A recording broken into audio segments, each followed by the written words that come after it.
we've been looking at the different game plans you can play as you try to win in backgammon. And over the previous weeks, we've looked at the first three. Um, you race, so basically you get past your opponent, you roll the bigger numbers, and you get to safety quicker and get your checkers off. You can try priming, which means you build a big long barrier of checkers and hope to trap your opponent in behind them. You play the holding game is a third option, where you're behind in the race, so you hang back in your opponent's home board like a real pest. You hope to get a chance to pounce on them if they leave a loose checker, and in the meantime you're making a big welcoming committee, a big kind of number of checkers in your own home board, so that if you do hit them, you might be able to trap them. Well, the final strategy that can be used is a strategy that's known as blitzing. And the way blitzing works, it's just like one of Wicklow's finest rugby players there playing for Leinster. Leinster are all about relentless attack. So with blitzing, if you get the chance, you keep hitting and hitting your opponent and try to leave them stuck in the bar. So the ideal situation is to get a situation here where we have made, again as usual, we're white, we're bearing into the bottom right. We've made every point in our home board and we've got black on the bar. And black can't get out because we own every point in our home board. And that's what we're trying to do with the blitz. And they're surprisingly common. I was saying in our live class that if you play a match to 11 or 13 points, it's usual in the course of that match that one player will blitz another. And it's not if the world champion was playing a typical Wicklow player, the typical Wicklow player can, with the right luck and the right strategy, can have the world champion blitzed and on the bar, because it just happens. If the dice work in your favour, that's how you do it. The other thing I was saying in the live game, just before we move on with this, is it's not like chess where you might have different strategies that you prefer to use. The four game plans that we use in backgammon, you play them all. It's not that I'm a priming sort of guy or something like that. What you're doing is basically, depending on the early rolls of the dice, that will dictate the strategy you will use, and you'll need to use each of the four strategies at certain stages. So if you get big rolls and you're easily past your opponent, well, you're going to race. But there'll be other times where you're behind and you have to do a holding game, and there's other times where the blitzing strategy opens up for you. So all I'm going to do in this lesson is just show you how a blitz situation could happen. So we're white, bearing into the bottom right. We roll a 4 and a 3, and we start with quite the aggressive use of a 4 and a 3, which is certainly the computer would say is the best use of a 4 and 3 at certain match scores. We bring 2 down from the 13 point, and if we don't get hit, we're in a very strong position.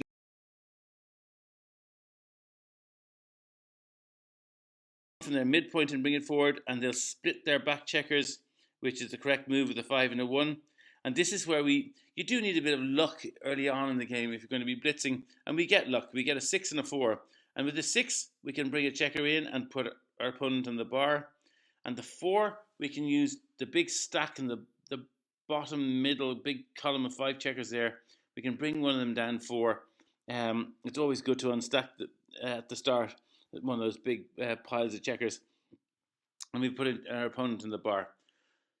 We're not particularly threatening. We've only made 2 points on our home board, and sure enough, our opponent gets a 5 and a 2, so the 5 will get them off the bar, and with the 2, probably the correct move is to take their middle point, the stack of 4 checkers in the bottom left, and they move one of them forward, start trying to build their own prime at this stage.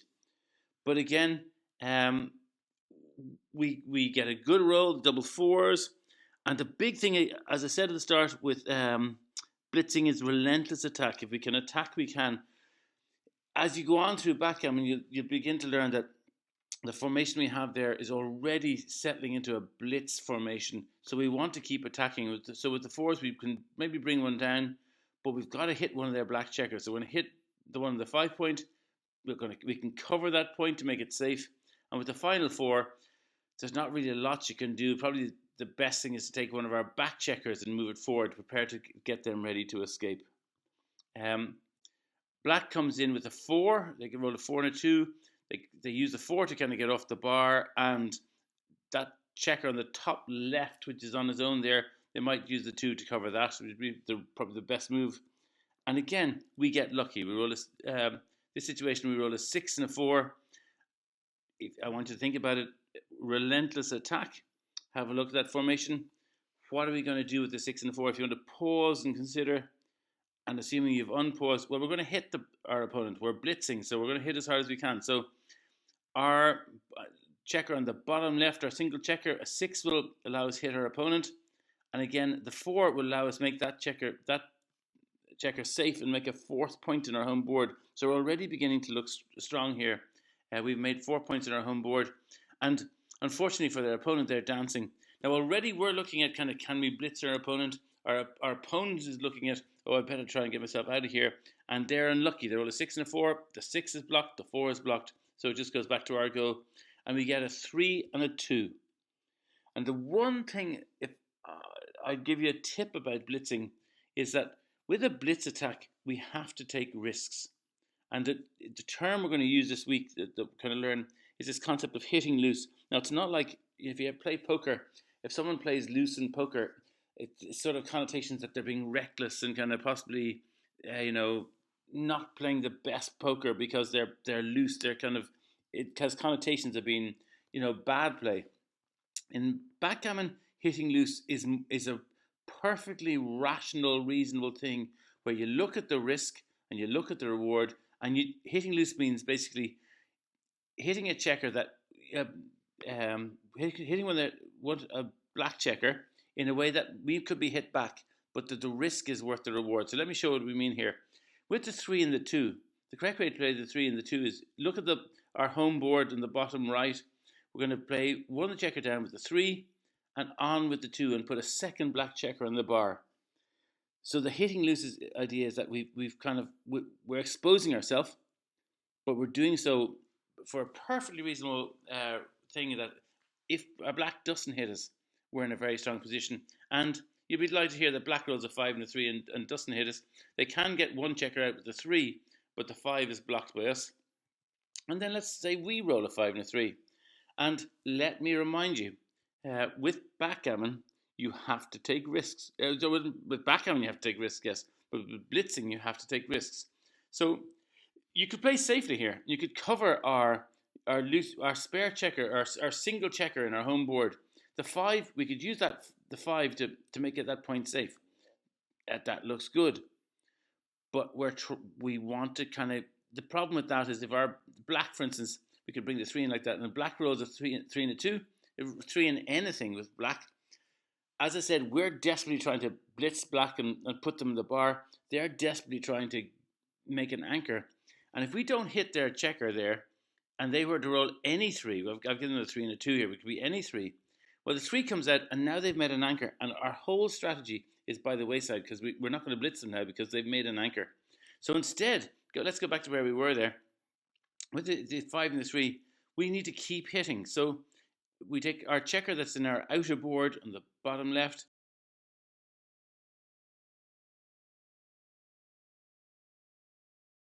down onto it, and we still leave ourselves exposed there, but we're better off taking that risk because if we can close black out, we've made the blitz. We're lucky. Black doesn't roll a 1, so they don't get to go.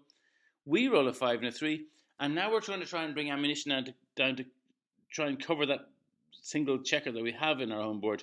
Now we can't do it in this go, but we can bring one down from the midpoint and bring a second one down. And here's a little bit of a mathsy thing from backgammon.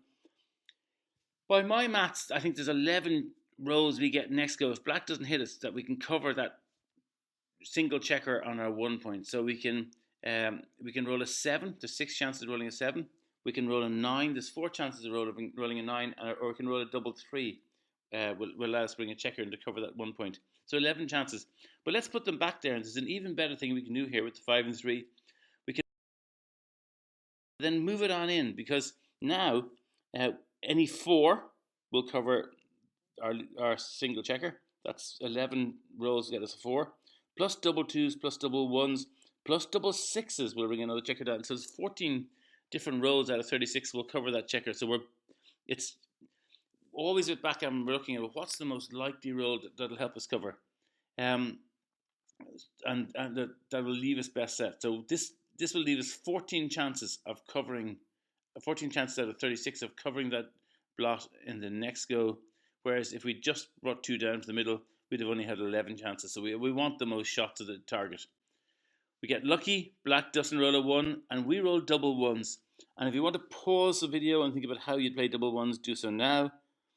And assuming you've unpaused, and we did this in the live class and everyone said they got it right, nothing spectacular.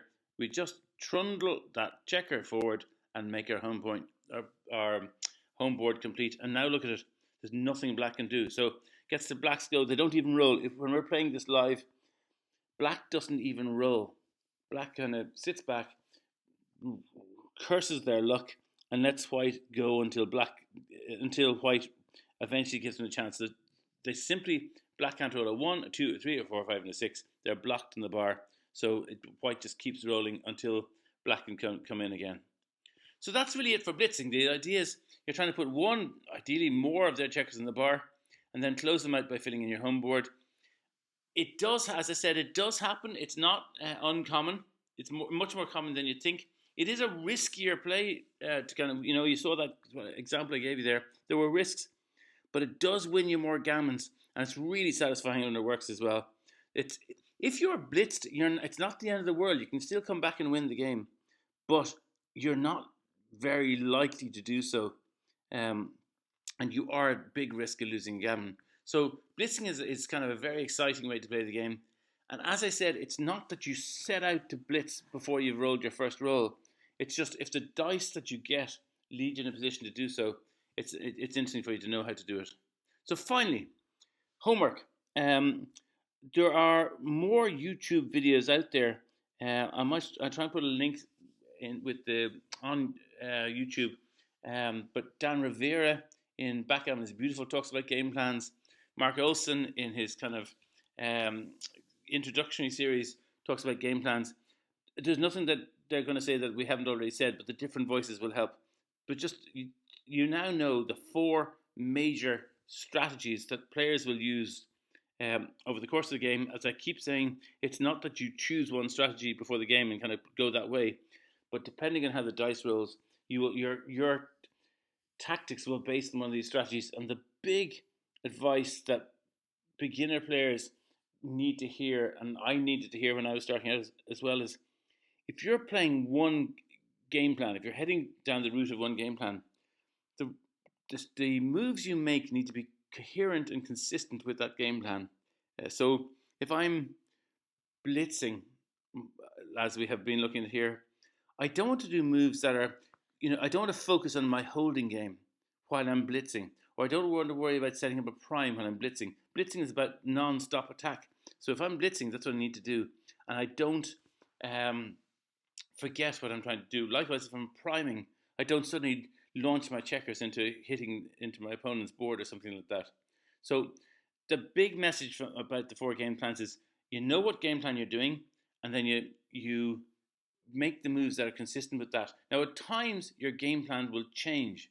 So you might start off prime. Very often, the example is you think you're priming, and you suddenly get a great opportunity to blitz your opponent. So you change strategy. But what I'm getting at is you don't blindly play moves without thinking, well, what is the best strategy to use here? And you'll find you get better and better at that as you go on.